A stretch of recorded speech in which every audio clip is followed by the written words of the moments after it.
from Significant. This is Crack It in an Hour. Hello, everybody, and welcome to another episode of Crack It in an Hour. I'm Simon. I'm Jesse. I'm Roman. And for most of you, you know it's one problem to crack in 1 hour, once a week. Two of us have no idea what the problem is. One of us does. And this week it's me. Jesse. It's me. So Jesse, what problem do we have to crack? Oh, Roman, do you want to start the clock? Done. The hour countdown has been started. The Jesse, hour go has for it. begun.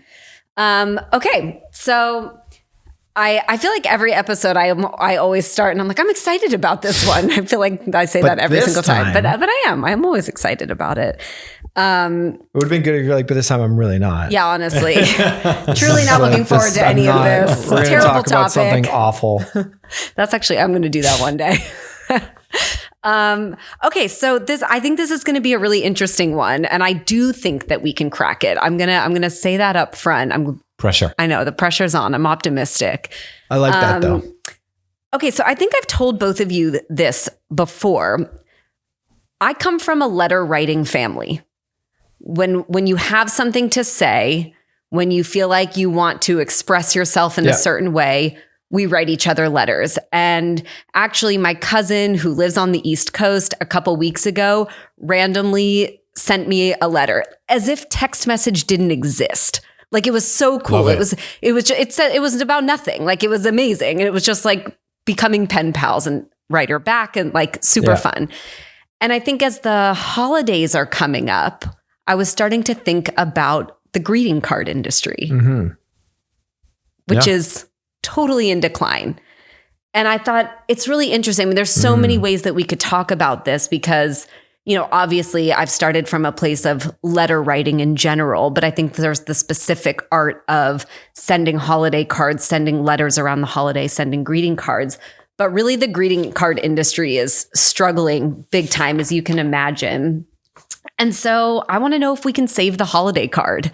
This is great. And we can talk. Holiday card specifically?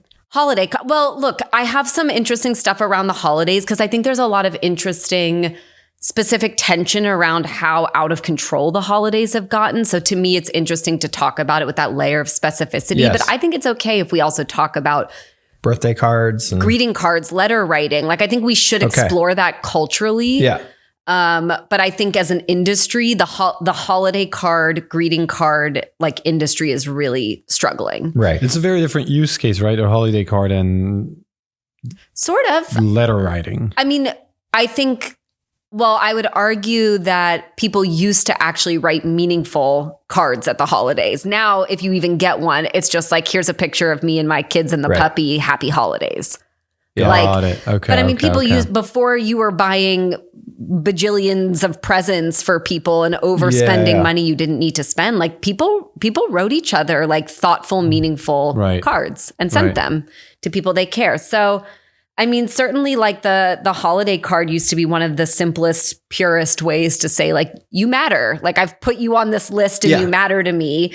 And it's kind of become extinct, either replaced by like e-cards, group text, certainly, as like, you know, it's like you just text somebody, you text the big group chat, like happy holidays, and like that suffices. So it's really interesting to think about it. Holiday card sales have dropped significantly. And for the first time ever, like many people under the age of 35 have said that they have never mailed a card in their life.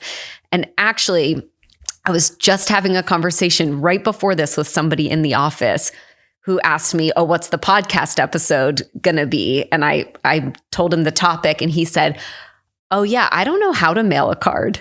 And I said, can I bring that up on the podcast? And he was like, yeah, totally. I won't name names, but don't know how to mail a card. Right. So I think that's really interesting. So, you know, like I said, I'm interested in the art of the letter, but also how do you make the holiday card? I think the holiday card as a use case makes this conversation easier to have. Sure. But I can tell you some more stats if you want to know about the greeting card industry holiday card. Okay, so the U.S. Postal Service has talked about the volume of greeting cards has dropped about 54%. So from 3.7 billion units pieces in 2008 to 1.7 billion in 2023. So obviously still a lot of cards, but that's a huge change. Does that include the ones you were talking about? The kind of like, I don't go to Hallmark, but I go to a printing website and print off 50 cards from. Well, I think because it's coming from the postal service, they're just looking at like holiday greeting, like holiday cards mailed. Okay. I'm guessing. I don't know how they measured it, but 54% drop.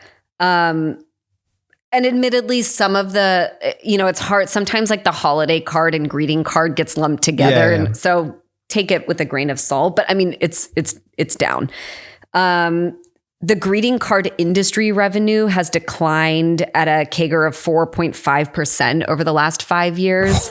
That's crazy. It's going to reach an estimated 5.6 billion in 2025, but it was obviously much higher. Certainly the e-card sector is growing. Yeah. I find the e-cards to lack the same meaning 100%. Personally, but they suck. Yeah, they suck. I thought this was really interesting. Obviously, Hallmark is the brand everybody thinks about, right? When you think about the kind of the origin story. And so I was curious about their retail footprint over the last, couple of years. And they, the Hallmark stores in the US fell from about 2,000 locations in 2020 to approximately 1,100 by mid 2025. But at its peak, there were over 13,000 retail locations of Hallmark. And then Hallmark was also distributed at like CVS. And so if you include that, it was like 22,000 retail locations, which is crazy. We're down to like 1,100.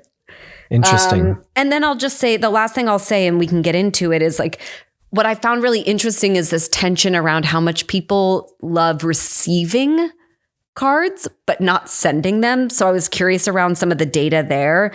And among people 18 to 22, 15% said that they had never sent a greeting card, but 62% of millennials and 59% of Gen Z say that they prefer receiving physical holiday cards over digital ones. Right. So I'm like, hypocrites, all of us. Yeah.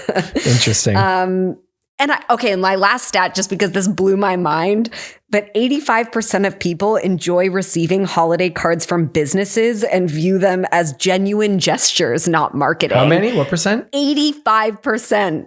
But I thought it was interesting because to Spoiler alert, they're not. Yeah. But I think it's interesting because it's like, most of us these days, the only physical mail we receive is either junk mail or bills. Yeah.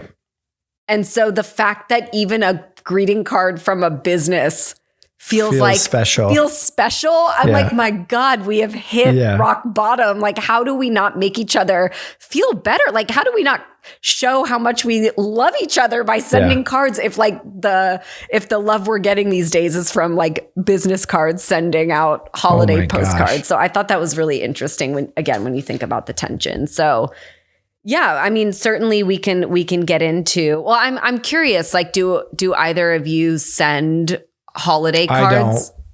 I don't.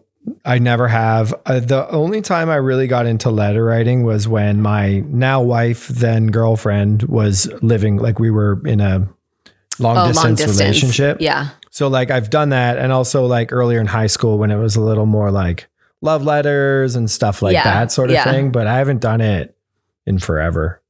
Yeah, same. No holiday cards. No, and it's never been part of a family tradition. No, nothing. No, Like that's why I asked the question. Like to me, writing a letter and writing a holiday card are very different. I've never seen around me someone send a meaningful holiday card. It's never been part of my culture. Yeah, I mean, it certainly Hallmark doesn't exist. There's no big brand of cards. Like you see what I mean? Yeah, like, it's just like it's a big bag of nothing in my world. Yeah, I mean, it's hard not to talk about both things simultaneously because the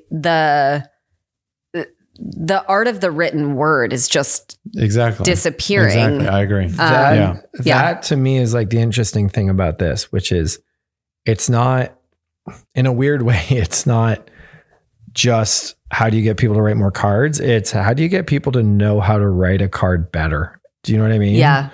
Because I don't know how many people actually like. I think honestly, most people think of a birthday card that they sign at the end and say "Happy Birthday." I don't think it's about quality. Writing better is about quality. I think it's how do you get people to understand the value of a handwritten note. Yeah, I think it's about because even like shitty writers, if you get something, a handwritten thing that has meaning, it's what they're trying to communicate and the way they're trying to communicate it versus the quality of the writing.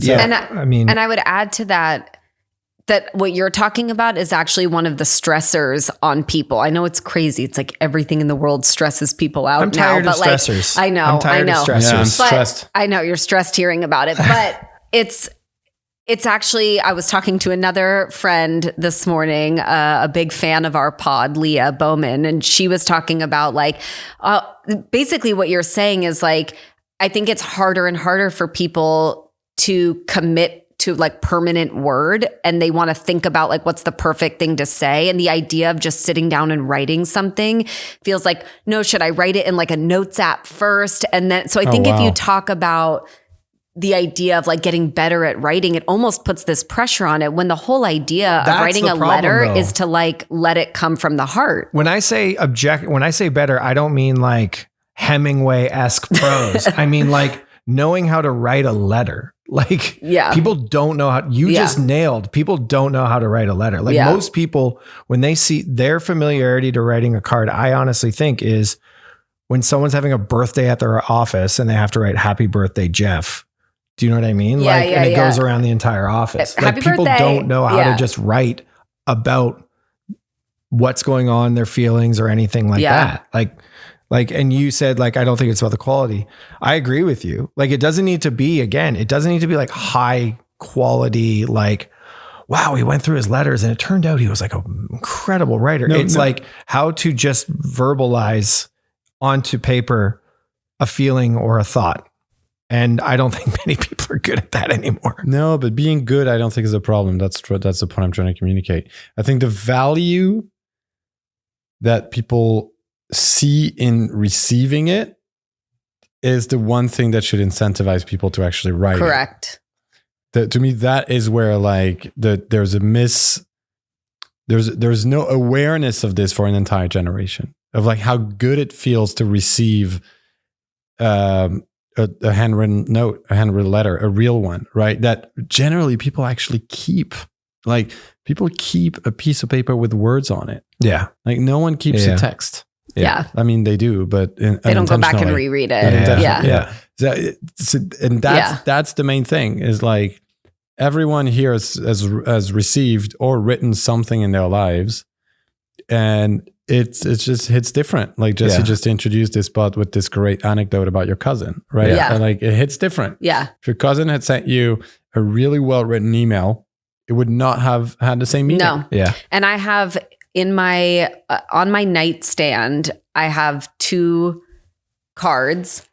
A holiday card from my dad last year, and a birthday card from my mom this year, and both of them are like 2 of the best letters I have ever received. So cool. And I read them both like repeatedly, often. That's cool. I keep them, they just sit like open so I can see it all the time. It's so, and I mean, both of those for an occasion, right? But it's not, to your point, I think people have we've lost the plot on holidays in general, right? Which I think is something that we should talk about. Like the whole thing was about giving. It was about caring. It was about intention, time together. And if you can't physically be together, how do you share that appreciation for someone? And it's become so much about gift giving, which is why I think when you do like, the idea of a birthday card isn't to wish somebody a happy birthday in my mind. A birthday card is a moment where you can say, man, I'm so glad to have you on this planet and here's why. But to your point, we started just being like, happy birthday. And that's the message, or happy Hanukkah, Merry Christmas. That's the message. Do you think more people are guarded with their emotions now than they used to be? And I know that's a generalization. It's funny because question. I feel like no, as we have like gone full steam ahead into like the therapy generation, I would think that we're like oversharing our feelings and emotions at this point. And I'm like, it's funny to me that concept hasn't translated back into like all the data's there, how people feel about receiving a card, the fact that people are getting better and better at sharing their feelings and emotions. I'm like, how have all of these dots not connected to being like... I mean, I think we know how they haven't connected. There's too many ways to communicate that are different and more efficient. And easy. It's convenience and efficiency, right? Like everything we do is about convenience and efficiency, and communication has become about that. Yeah. Like I'm going to give another shout out to Vanik because that's his pet peeves, and we'll see if he listens to this episode. But I'm with him on the pet peeve. When you go to a dinner party or a party, and generally speaking, like we're Euros, so we use WhatsApp, right? No one in America uses WhatsApp, but we use WhatsApp. So people are going to create a group on WhatsApp. The day after the party, the abundance and inundation of meaningless thank you messages absolutely kills me. Everybody writes the same. Thank you, best party ever. Ha ha ha. Like kiss emoji, a thunder emoji, pray thunder emoji. I'm like, yeah, because everybody misuses the pray and the thank you, whatever. Thank you. I always thought it was high fives. I'm like, that's crazy. No, but I'm like, this is, and you have like 40 of those in a matter of like 2 hours, and it's meaningless. Yeah. Like write something like even if it is just writing one-on-one to the hosts and writing something why this party was meaningful to you. I'm not even saying everybody should write. I'm not saying everybody should write. But if you're going to do it. But if you say something, put just a touch of meaning behind it. And that to me is an example of like ease and convenience. I'm not saying write a handwritten note. No, I agree. The way it used to be, I remember growing up, you had to call the person. Yeah. You called the person. My parents would call following a dinner. Hey, thank you. It was such a lovely evening. Thank you so much. Like I had to call a different vertical, but comparable. I had to call all my family on Jan 1st or on December 25th. Totally. Call the grandparents, call the aunts and uncles. Merry Christmas. How are you? You had a conversation. Totally. Right? That doesn't exist. No. Yeah. It doesn't. It's like a text on a group. Are you guys teaching your kid, like, do they have to write thank you letters after receiving like birthday presents or holiday presents? No, I'm guilty of enforcing exactly what I'm complaining about. Excellent. I mean, I tell them to, reach out to the family, but mostly they don't have to write thank you letters. No, actually what we do, and you're going to be like, but I think it's better than the text, is they send a little video. Oh, that's cute. So they do a little video, usually like after Christmas. We're like, hey, thank you so much for this. For the close ones, for the family. Yeah. They don't want to do it, but that's the thing we kind of force them to do. Like versus just a text or a voice note, which honestly is pretty cool too. Yeah. Like hearing someone's voice is better than like, a text. I agree. I mean, I think I was obviously, because I was raised in a letter writing family, also thank you notes was like, if somebody sent you a check, you did not deposit that check until you sent a thank you note in the mail. Like it was a very, I mean, truly like, and I'm guilty of not being as good at that anymore, to your point, because of the convenience of just sending somebody a text. But I think with like the younger generation, where is the art of letter writing going to come into their lives if not at the stage of like a thank you note? Yeah. I don't know if it will. But like this is to me gets in the same can be bucketed in the same subjects are spending more time outside, spending more time playing, like going back to some of the things that have disappeared because of technology. Yeah. Right? That we talked about. It's like, and there some of it is coming back. Some of it is like we talked about, like now people want to meet in real life and then ditch like the dating apps. We talked about we did have an episode about outdoors, right? Didn't we? You brought it. Yeah. And now I land snorkel and the land every snorkeling week. thing, right? We talk about all of it. Some of it's come back. We talked about like all the groups. Yeah. It's not Gen Z. It's mostly younger millennials but who are like completely ditching technology and have like phones who are not smartphones. They bond together on this. These guys are probably going to get to handwriting quicker than the other ones. Let's talk about that because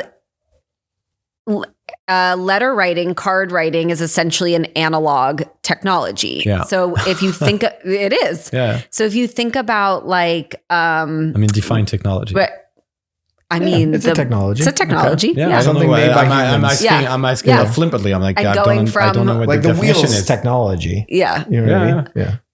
Yeah. Like a pen is technology. Totally. Yeah, totally. Okay, cool. Yeah. Cool. Tech.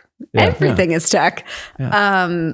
But to your point, there's not just a sort of everything is cyclical, right? So we see, you're talking about some things that I think technology is accelerating the comeback of, like people are sort of looking for the opposite, but also think about record players coming back. Think about, all of those things that are starting to become more popular again did make me wonder, like, do you have an opportunity to actually bucket the greeting card industry under this idea of like analog technology, analog nostalgia. Yeah, which could be really interesting. I think. But does that my question to you guys is, does that only work for our generation? How do you, and I didn't set up the problem as we need to get young people, but this is declining as an industry. So I do think you have to get young people. Yeah. You just said something. I had a question and I lost my train of thought. Analog technology, record players. You were saying, is that going to work with young people? Well, I think we talked about it, but like digital cameras. Yeah, totally. Huge. Yeah. And not even Gen Z. I mean, Gen Z, yes, but Gen Alpha too. Yeah. They're using like, what we use literally. Yeah. And the first version of digital are like the ones you could put in your pocket. Yeah. That's like the only thing you see. Yeah. My daughter comes back from a party, from a volleyball game, from a whatever football game, comes back the following morning at breakfast. I don't see her phone. She shows me her digital camera. That's so fun. It is pretty cool. Yeah. I love it. So I guess what I'm trying to say is there is probably a way. How the digital camera has come back, I actually have no idea. I didn't look into it. Do you think there's a way to make you set up the problem, which I agree is like ease and convenience, right? That's why we send text. So I think we should talk a little bit about whether we think there's a way. I mean, it's crazy that we've reached the point where we think writing a card and sending it in the mail is hard. But could we talk about, go ahead if you have something. Could I be contrarian for a second? Yeah. Most people suck at writing cards. Like I wasn't excited to receive most cards. How many cards do we all hold on to? I mean, I haven't received that many. I hold on to good ones, but like in my history of holding on to cards, I only held on to a small fraction of them. Yeah, but I think that's changed since the explosion of, I don't want to use the word technology because everything is technology, you guys, but the phone and the text and everything. Like, because now people don't put in the effort. So if you go to a birthday party today, it's going to be Happy Birthday, Jeff, written by 10 different people. If 20 years ago, there was a little more meaning to the note because there was no other like form of communication. Yeah, but I still got Happy Birthday, Jeff cards 20 years ago. Okay, but here's the thing. I don't think this can be a conversation about quality. I started this obviously I'm an excellent card writer. That's just what I do. That's a given. Obviously, I'll write you both a card one day. You'll see. Yeah. But the dopamine hit that you get when you get a piece of mail that is not a bill, like just this little bit of joy and appreciation can have a massive effect on you. So like, sure, getting an amazing heartfelt card or a funny card that's all great. But like, we're just not sending anything to people. What I feel on a text versus getting a card from somebody and having a moment where you sit down, you open it, you read it, even if you throw it away right after, it has a different physiological effect on you. So is that with all of them or the good ones? No, I'm saying let me give you like a one specific, it's not an example, like an insight. I read a text, I could be cooking dinner, get the text, look at it, put it back in my pocket. You get a card, you're forced to slow down for at least a minute. oh, I got a card. Oh, it's actually a real card. I'm not just going to throw this out. It's actually from somebody. Oh, I sit down, I open it, I look at the thing. Even when it is a bad one that just says like whatever was already pre-written and then like, happy birthday, love you. It makes you feel better. Because like I get cards from my parents. Christy gets cards from her parents. My kids get cards from all their grandparents. And they're literally, since the dawn of time, happy birthday, Jeffs. And like, I know we're using that as a term. And it's literally like my kids grab the money out of it, chuck the card. I see the happy birthday card. I don't get that from you have a cold heart, Simon. Yeah, I think that's why I've been so like, but it needs to be about the quality. Cause like, yeah, there's some moving writing when someone says something to you and opens up and all that stuff. Like I am not disagreeing with you. Yeah. But the part is like I think a lot of the happy birthday Jeff cards were just replaced by text messages and stuff. My relationship to that piece of information has not changed. My kids every summer, and yes, this is something we have to enforce. They don't want to do it. When we travel to Europe, we have them pick cards wherever we are, like touristy cards, and write a little, hey, Godfather, right. Yeah. I'm here in blah, blah, blah, having fun. I hope you're having a good summer. Yeah. And they love it. Yeah. Not the kids, the receivers. Yeah. Right. I love it. It's something. It's something. When I get that, I'm like, oh, that's cool. That's cute. It's not the card I'm going to keep.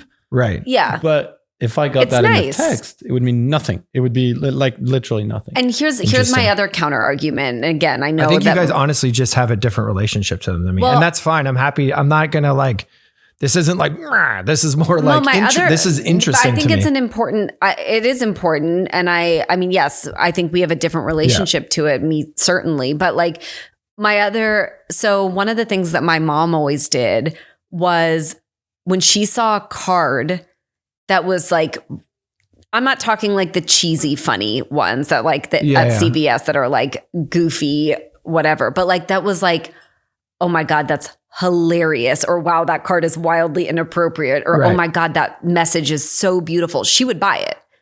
And then whenever there was a moment to send a letter or she had something to say to somebody, she would pick one of those out. And so sometimes just the card itself was felt like a gesture, like you picked something for me. Yeah, or like the dumbest or the funniest or the most. And so it could just say like, I was just thinking about you. But that card itself was the gesture. Yeah.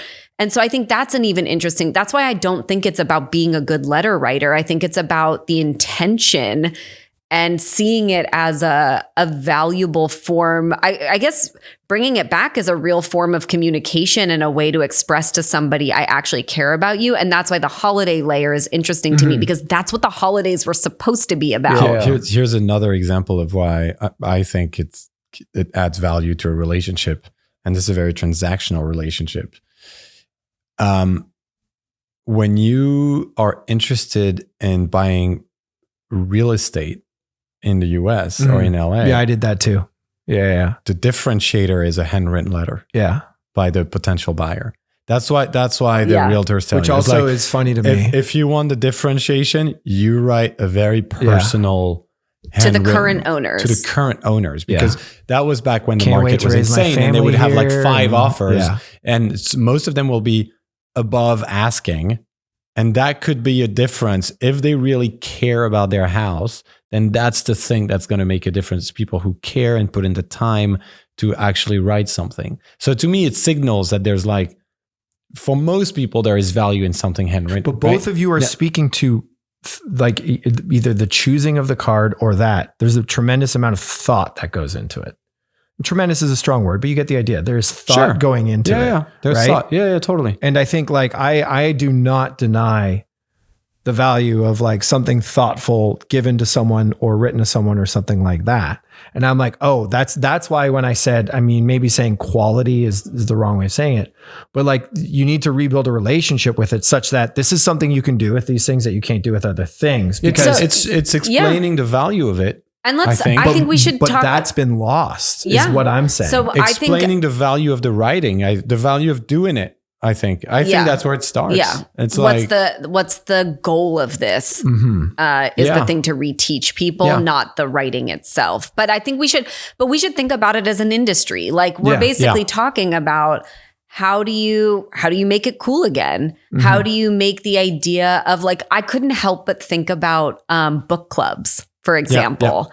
And I'm like, great. I don't know. Should there be letter writing clubs? Right. Like, because I think you have to make it a thing that's like, this is a moment and you're bringing tension to it. Like you've got to build that industry around the idea of card again, because you're never going to win on convenience. I don't think. We could sit here and talk about, is there a way to make it easier? I'm like, it's not that hard, but you're not going to win on convenience. And we've worked in categories like that where you're not going to win on convenience. So when you don't win on convenience, what do you do? Build ritual. Okay, let's talk about that. Because like, I think like with something like that, like again, like if you made, let's pretend we own Cardco and we make the website of Cardco as, here's the thing about Cardco. We only sell cards to people who are going to spend 10 minutes writing them. I don't know. Yeah. And then what we're going to do is we're not even going to sell you the card. We're going to give you a subscription model such that on December 15th, we're going to send you a card and someone's going to be at your door December 17th to take it for you. So you have December 16th to write it. That's great. You need to start to build that sort of thing and stuff like that. You know what I mean? Yeah. Like I think I love where you're going. But I think we got to talk about what's just to level up as to why people should do it. Right. Like, and whether it's, we go with emotions and heartstring and whatever. I don't know what it is, whether we go with entertainment, whether we go, I think we have to figure out the why. Why would like a 25-year-old want to write a card? Yeah. I think everything we're talking about is amazing, but you get executional. No, totally. And I think when I start thinking about something like that, like the most obvious places to go with things like that are like, I was talking to Joe Staples about this. Shout out to another person who's been on this on the weekend. Big shout out, Pod. Which is, it's like the funny thing with so many things now is that you used to get the credit of putting in the effort if you found a thing. You know what I mean? Like, oh my God, I went to this place and I found this. And now it's like, bop, found it, send it to a friend. You don't get any of the credit for the search anymore. Totally. And I think with cards, it is, you get the credit of the making of this thing. Yeah. You know what I mean? That's like it is, there's a lot of gesture in, I took the time to write something thoughtful to you. Yeah. You know? If you do the writing, or even finding the card itself, I think that could be interesting. Is like, you know, part of the revival of this industry might be in whoever the new Hallmark. You know, when it got that mass, I think it also didn't help that like it became anyway. Yeah, I agree with that. Also, my head goes to sort of the latest trick in the book, which is like, treat it like a luxury. Right. Like if you essentially think about like effort is like farm to table, slow fashion, writing letters. You're like, this isn't just it's not a responsibility, because I think that's what sitting down and being forced to write thank you letters or feels like a chore or a responsibility. But if you flip the idea of, I spent time on you as sort of the same idea of like farm to table luxury. I'm like, that's kind of interesting. That's how I don't think that you can just pull on the heartstrings, because I think people will be like, yeah, no, that's true. Sure. Yeah. And then, but like with that point, if you created a kit that was like 12 cards, right? And it was like on like high level paper, you know, gold leaf, blah, blah, blah. I'm exaggerating, but you get the idea. And then like, it also comes with a very fancy pen that's a certain thing and stuff like that. And it's like, you know, these are going to be 12 letters you send a year to 12 people to show how much they care, in really fancy envelopes. You make it a thing. And then it's also like, you know what I mean? Like there's something very interesting in that. I wonder if it's the opposite of that, meaning you literally do nothing. You bring back the value of writing in the same way we were talking about, like old products are coming back. You bring back the value of doing it, so it's done the old fashioned way. Interesting. You see what I mean? So you go back to the old, to the 80s. I mean, this is older than the 80s and 90s. It's like millennials, but literally the same way like people are picking up like a camera from like 25 years ago because it was the very first version of the digital camera and that was the old way of doing it. Same way people are now picking up vinyls and like because it was the old way of doing it. No one's had to reinvent vinyls, right? Yeah, like there's a few modern things, but what people want is a really nice looking old vinyl player, and vinyls are back, right? And so I wonder if the value is there, and like there's cachet and premiumness, a bit of luxury to doing it the old way versus I have a modern subscription. Okay, this what I'm about to say makes probably no sense, but as you were talking about it, I was thinking, this is literally going to make no sense. What does the 23andMe of cards look like? Letters? Go on. Because one of the letters that I cherish is a letter that my grandfather wrote to my grandmother after the very first time he met her. And I actually keep a copy of it in my phone. Like I read it all the time. It's the best letter I've ever read. It's so good. And I was like, I have like to your point about the looking like bringing back the old version, I have like an emotional attachment to the idea of that letter. Yeah. If you could trace letters that have been sent in your family over the last, I don't know, all the way back, as far back as possible. And you could read these letters that have been like, I wonder if that would, I don't know. I would love that so much. I mean, I'm sure it's crazy possible. Good. I don't know how it's possible. It's very, very good. Just to start bringing, I mean, exactly like you said, how did vinyl come back? Like yes, it was like a cachet and a cool built around it, but it didn't get reinvented. You had some sort of, and a lot of people went into their parents' and grandparents' vinyl collections to like start pulling those things out. Vinyl's a good parallel in another way too, which is that MP3s work for 99% of people, right? Yeah. Like iPhones with your Apple playlist or Spotify playlist work for most people. Why do you get a record player? Because either you're an audiophile or you crave a certain level of authenticity and intimacy with the music itself, right? Yeah. And I think what we're talking about is like, if we need to do it, we kind of need to do it as a niche play. Because for 99% of people, they're still going to go out and take the photo and then slap it on to that to begin with zippyprint.com. Totally. Happy holidays. This. Yeah.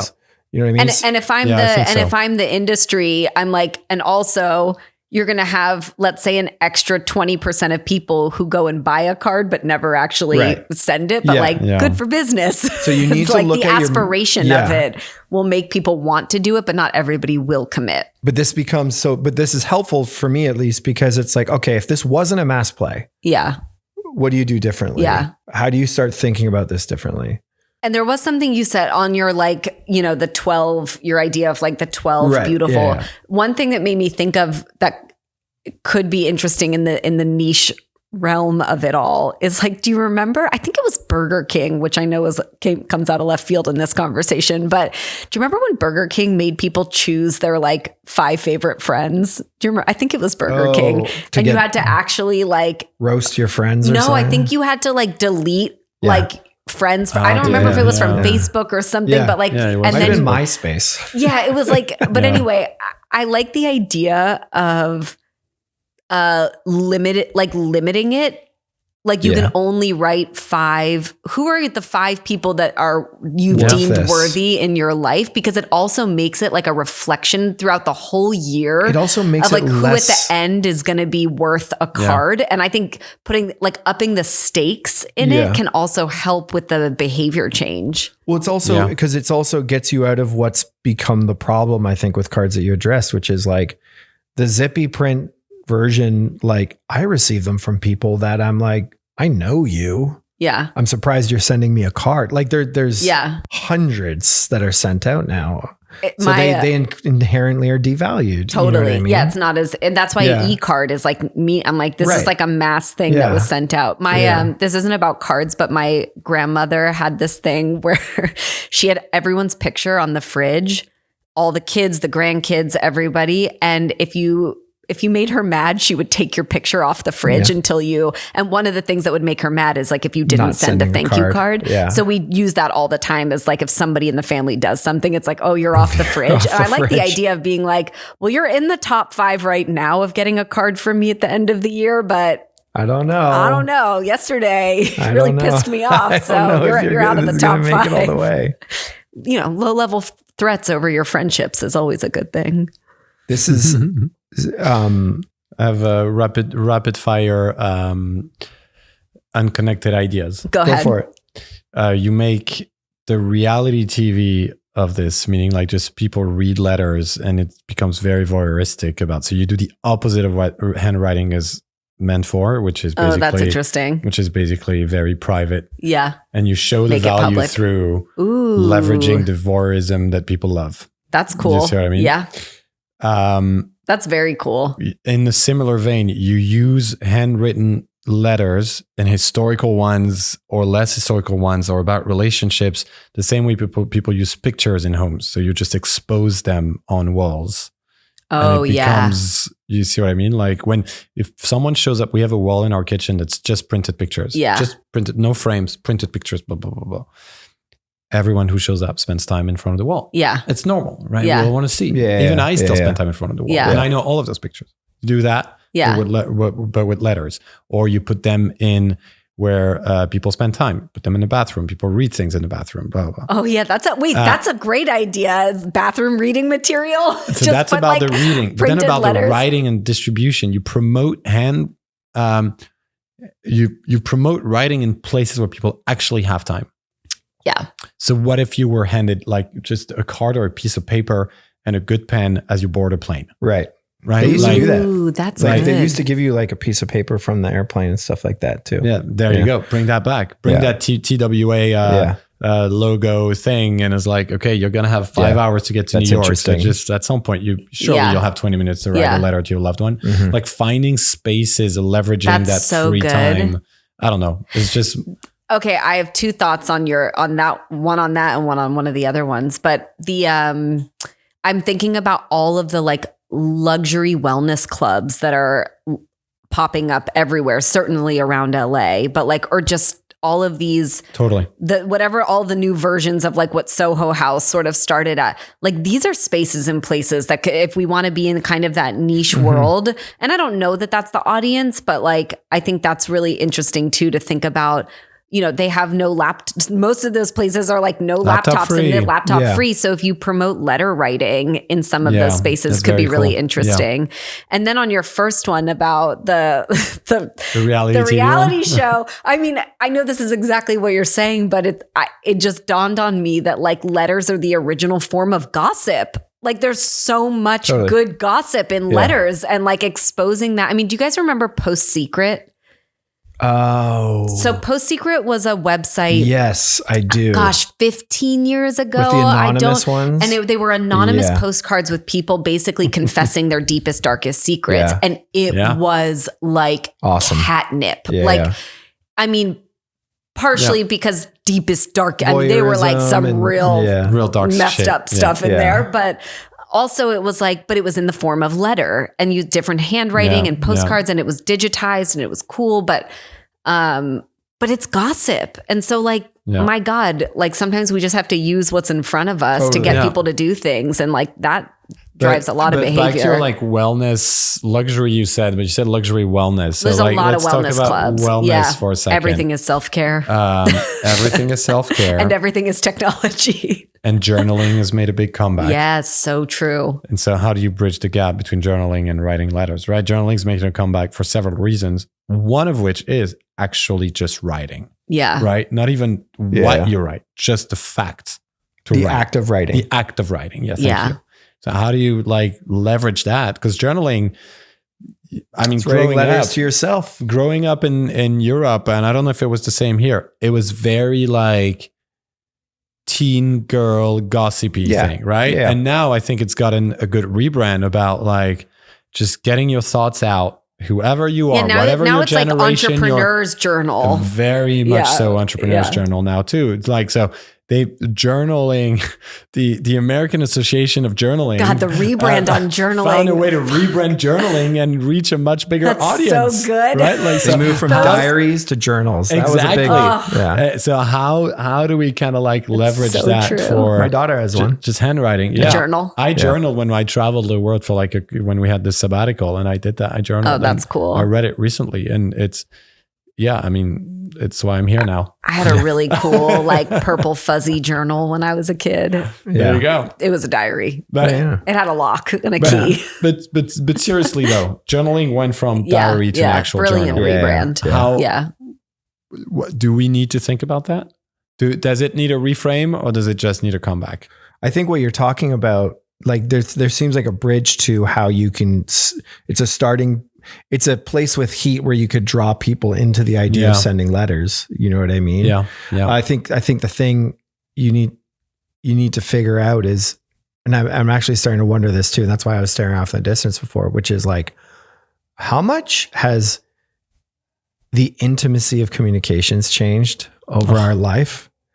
Totally. Do you know what I mean? Like, isn't that crazy? Like, I was just thinking about it, and I had kind of that. I was literally staring off for 5 minutes where I was like, it is so much more common now to have multi-people conversations, multi-people communications than just like speak directly with one person, one-on-one intimately. And then that made my mind go to like, do we need to reteach intimacy in communications? And then when you said the journal thing, I was like, oh, that's an interesting starting point, because it's intimacy of communications with yourself. So you could you know what I mean? Yeah. Like it's I think it is the ultimate intimacy, right? Totally. Communication tool. Mm-hmm. Yeah. Yeah. I think that's a good lever, because there's something there, and I don't know what it is yet. But and I also just wonder, like, I know it's like, to your point, like we live in the therapy language world. We live in all this sort of stuff, but I don't know if it's the same as intimacy. Yeah. I can't tell if it's like we speak that language as a way to shield from getting intimate about what we actually feel. I don't know. I'm not pretending to. This is a great conversation, by the way. I don't mean to be so like, I don't know about this. I like bringing topics that it's just take us like, on. I'm like, this is really taking me a lot of really interesting spots I hadn't thought about for a while. It's interesting because I think about, did you ever have a pen pal? Yes. Did you? What is it? Like somebody you don't know, that you've never met, that you probably in another country, that you write letters back and forth. One of the things I find really interesting about intimacy and letter writing is it's designed to happen over time. Yeah. And it's what I always thought was really interesting with a pen pal. Is like in the beginning, you're like, oh, this is where I live. And this is like, well, this is what I'm doing. Yeah. Over time, you just like, you open up, you tell stories about yourself, stories about your childhood. You know, I mean, I was like a kid when I had a pen pal, but whatever. When I was 3. We had one in grade 4. Everyone in our class got one. Yeah. The class from Australia. But I think that's a whole other, I'm not answering your question, but it just made me think about the intimacy that unfolds over time with letter writing versus the pressure. Back to the sort of debate we were having on quality letter writing, not having to, like, your one and only letter is your one chance to like express yourself. But I think if you bring it back as like some, like a ritual, like you said, it sort of reteaches that or brings that level of intimacy back into your life. I mean, I think because what you're talking about with people being like, this needs to be right. Maybe I should ghostwrite it. Maybe I'll get ChatGPT to do a first draft. Yeah. That speaks to a lack of comfort with intimacy, right? Totally. Like intimacy is, I'm going to say some shit. It might not be right. It might not be perfect, but it's okay. And it's real, my real feelings. Yeah. And I'm conveying to you on a deeper level. Yeah. Whereas like what they're writing is functionally more like what I would do if I was speaking in public. Yeah. You know what I mean? Where I'm like, okay, let's nail the beats. Let's make sure I get a ha here.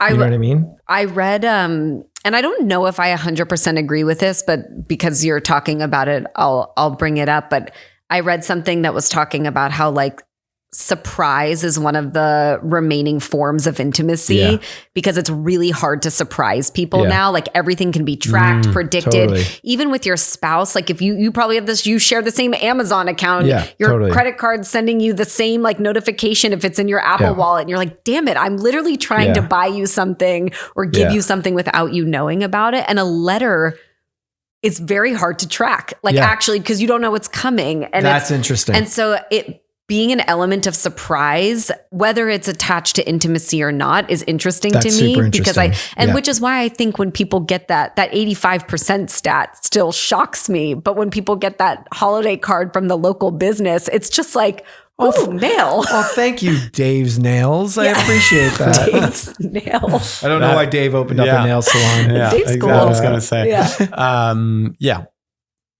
Maybe surprise. I'm not as convinced, but... I'm not saying surprise is how you bring it back, but I think surprise is one of the big It's the feeling it's the feeling that you will feel in response that could potentially create momentum around like building the industry back. Oh man, like I with surprise, it's like my youngest daughter loves to draw. And most of the time she draws like 4 things and you know what they are. And then every once in a while she draws something that you're like, damn, that's really cool and crazy. And I didn't see that one coming. Yeah. And it feels different. Yeah, it feels different. I mean? Yeah. Which is really cool.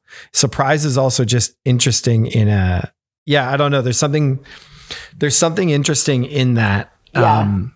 But I want to go back to your question about rebrand. Because I mean, I think in some of the things we've talked about, like rebranding it as a luxury is something. I think we're talking about not winning on convenience. So in a sense, I think that is a little bit of the rebrand, is like trying to actually bring it back to its roots of something more intentional. I don't have something as clean as like the from diary to journaling and like putting that in the hands of entrepreneurs versus teen girls. It's like, it's so good. Yeah. It's so good.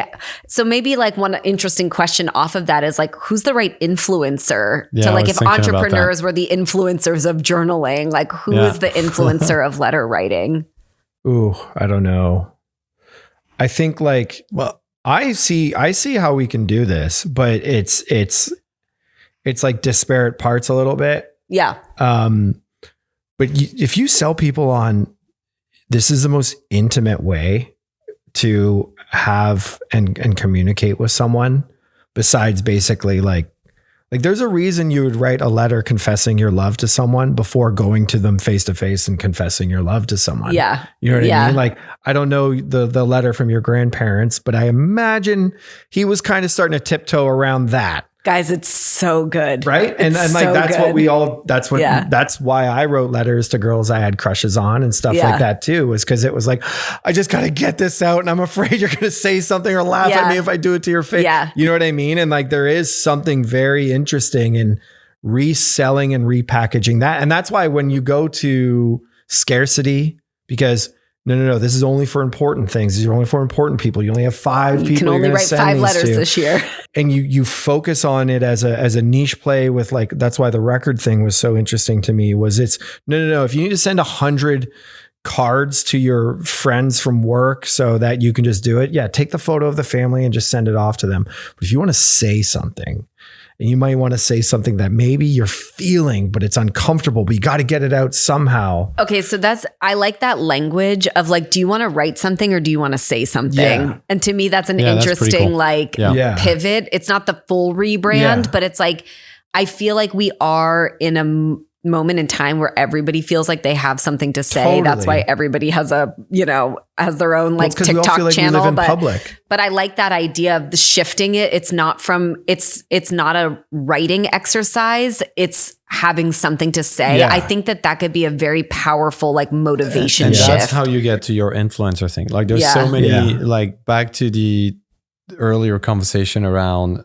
the generation that is much more open to sharing their feelings, right?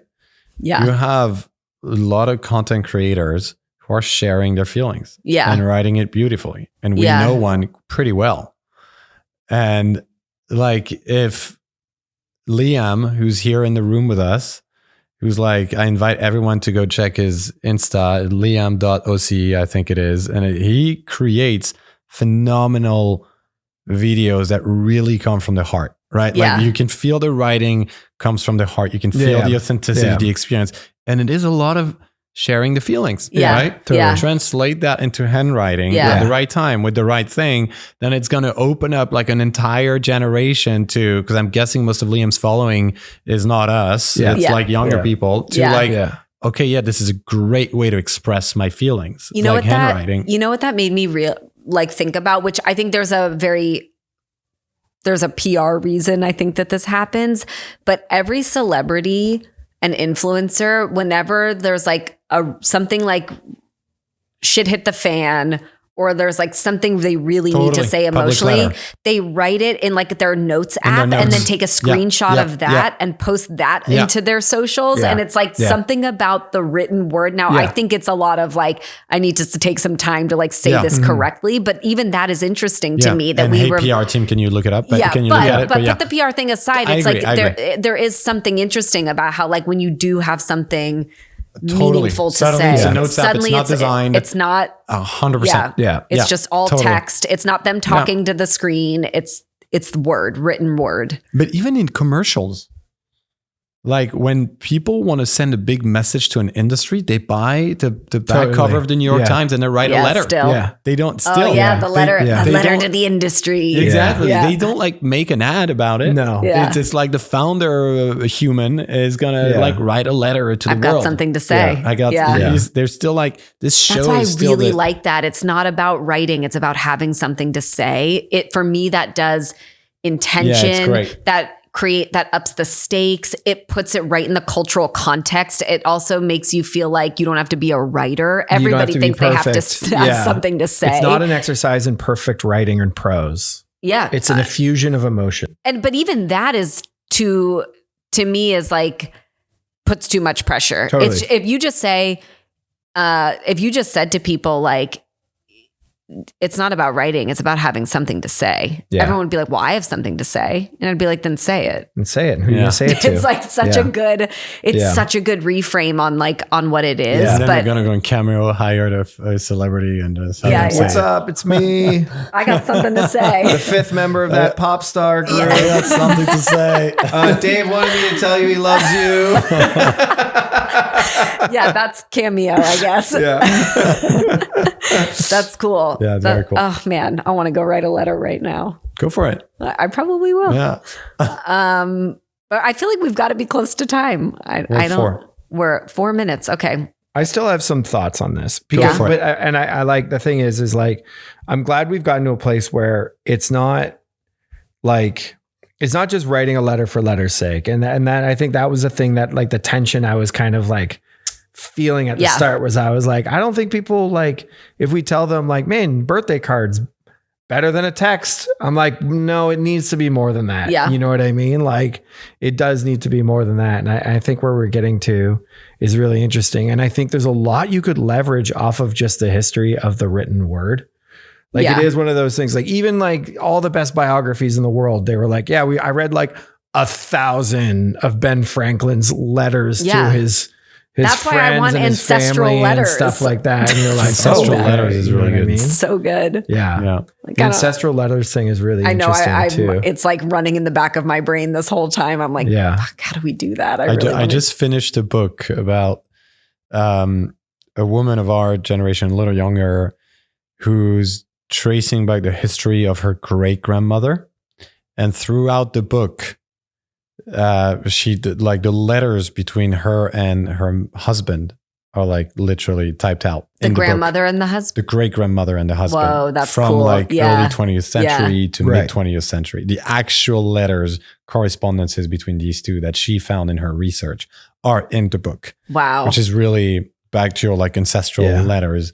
So cool. It's fascinating, obviously, to see the dynamics of, first of all, just purely technically how people wrote at that time, right? The kind of language they were using. Even the handwriting. And the dynamics between like